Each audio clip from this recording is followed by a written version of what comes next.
Okay, so I'm back. I thought this time we would try a classic that everybody else seems to have done in the last lockdown, but you need some healthy snacks while you're studying at home, so we're going to do a healthy banana bread and look at some other extras you can add in and swap and change if you like. So enjoy.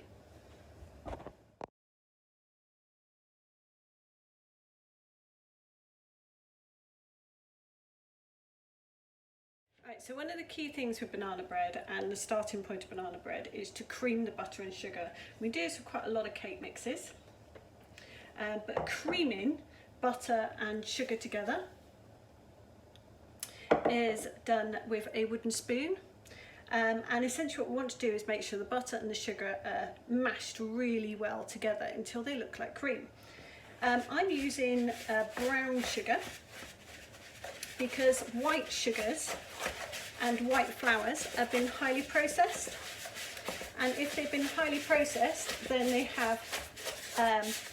they are not as good as a carbohydrate. So I'm using a brown caster or a golden caster sugar actually to be completely correct. Now this looks like it's all mashed in together, and it is much easier if you use a softer butter, and it looks almost dough-like. There we go. Suddenly it starts to whisk, you should be able to see that. It starts to mix like a cream, okay?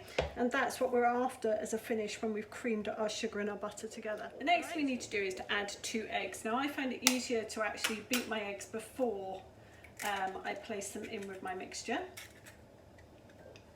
So I'm going to break these 2 eggs. I'm actually going to whisk them with a fork. I've just realised I could do with one of those. Whisk them together and break them up. There we go. Just double check you've not got any shell in there. It's part of the reason I prefer to do it in a jug before I do it in my bowl. And then you can give those a good whisk until they're yellow and all broken up. Okay, so this one's going to make our egg and sugar into a bit of a battery mess because it is 2 eggs against not actually not a lot of ingredients. So I find is to put it in bit by bit makes it a little bit easier to mix.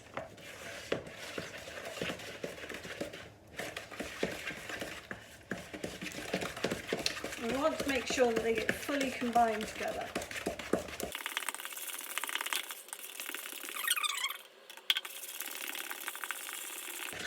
Okay, and there we go, that's what we're after. Now we're going to start adding some of our main ingredients. Okay, so one of our main ingredients is bananas. You want older bananas rather than newer, just because they're easier to mash. If you have new bananas and that's all you've got, then that's fine, but just make sure that you mash them up, because that's how they're then going to go into our recipe. It's a pound of bananas. I generally find it's either 4 or 5 small ones or a good 3 or 4 large bananas. But essentially this is what we're after. Right, mashing them down with a fork.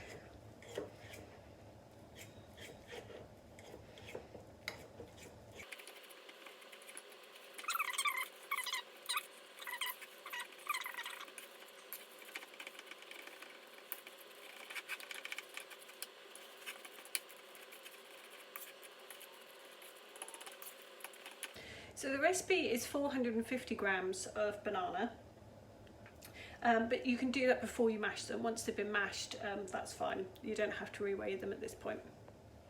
Okay, so adding the other ingredients. We have our sort of runny cake mix to start off with. The other ingredients we need to add is our flour. Now this is where I've got a little bit healthy. Not only did I use brown sugar, I'm also using wholemeal flour. Wholemeal flour means it's got more whole grain in it. So again, it's another really good carbohydrate to give us more sustained energy throughout the day, especially if it's a snack while we're sat around studying. So much better option if you're wanting to give yourself that sustained energy. Right, so that's my wholemeal flour. It's still a self-raising flour, so you can get self-raising wholemeal flour as well. Alright, I've not fully mixed that in, I've just sort of given it a little bit of a stir in. I've then got my bananas to go in. And this is where essentially everything goes in at this point.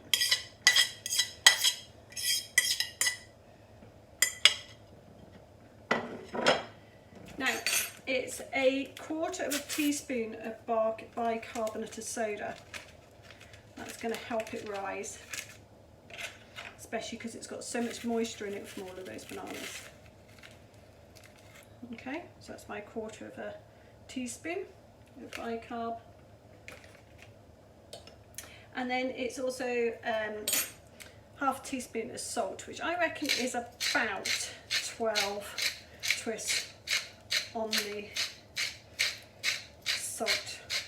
So I'm sort of comparing it, to be fair, with my pile of bicarb that's gone in.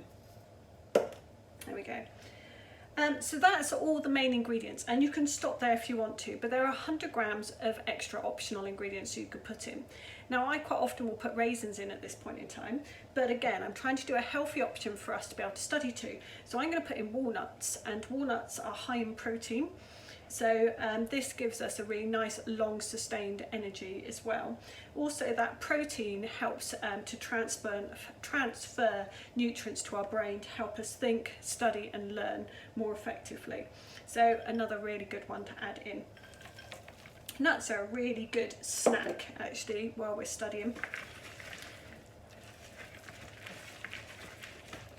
So then all it's a case of doing is making sure that we mix all this up so we can't see any more flour. So you should be able to see some dry bits around there, which are those flour elements.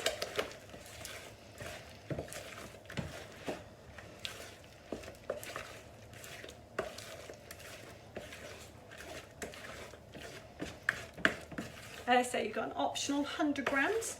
You can put whatever you want in for that. I've done it with raisins and chocolate before as well. Okay, that's your mix.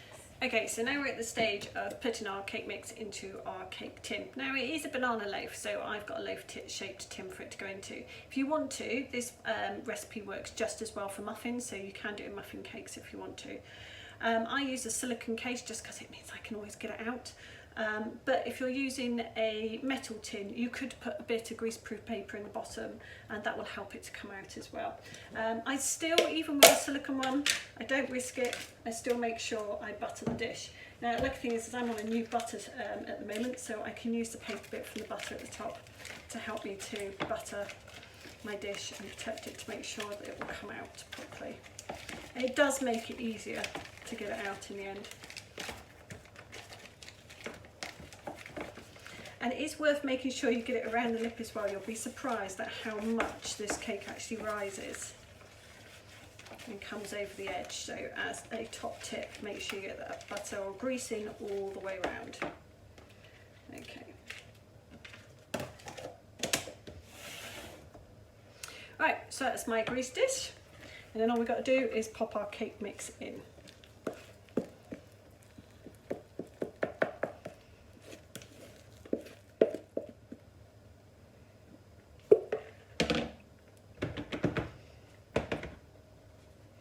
So that's my cake mix in my dish, my loaf mix I should say.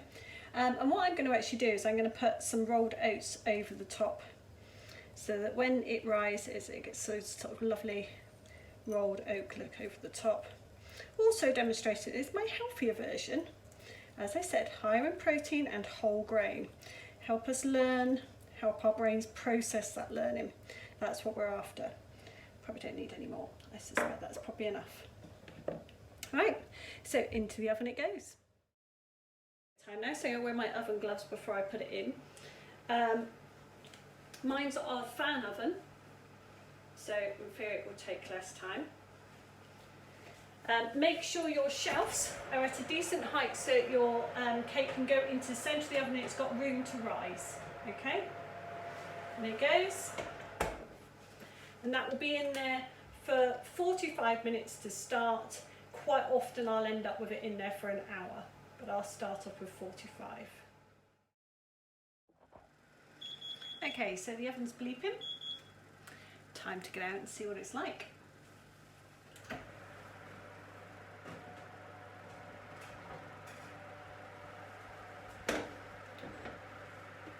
Okay, so first judgment, it's really nice and dark all around the edge here.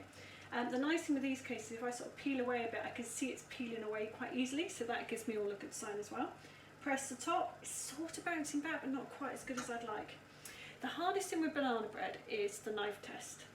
So when you do the knife test, you have to try and judge whether it's banana or cake that you can see on your knife, because you're never going to have a completely clean knife like you do with normal cakes. Now I'm quite happy that actually most of that is cake, so I'm going to leave that now to cool, and then I'll take out this case a bit later.